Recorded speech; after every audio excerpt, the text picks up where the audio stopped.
আসসালামু আলাইকুম। আর্থিং করা প্রত্যেকটা বিল্ডিং এর জন্য অত্যন্ত গুরুত্বপূর্ণ। আপনার সাবস্টেশন থেকে শুরু করে লিফট, তারপরে বজ্রপাত, বিল্ডিং এর নিউট্রালের সাথে আর্থিং সংযোগ দেওয়া হয়। সেই জন্য আর্থিংটা করা খুবই গুরুত্বপূর্ণ। এক এক বিল্ডিং এর এক এক রকম আর্থিং করতে হয়, কারণ কোথাও হয়তো 100 ফিট, কোথাও 80 ফিট, কোথাও 120 ফিট।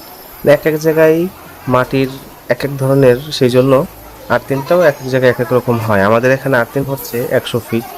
তো আর্থিং করার জন্য আপনার কপারের যে মোটা তারটা নেওয়া হয়েছে ওটা 20 মিলি 5 ফিট, এর সাথে 8 মিলির 100 ফিটের জোড়া দিয়ে আস্তে আস্তে বোরিং করে নিচের দিকে নামানো হচ্ছে। এটা একদম পুরোটাই মাটির মধ্যে চলে যাবে।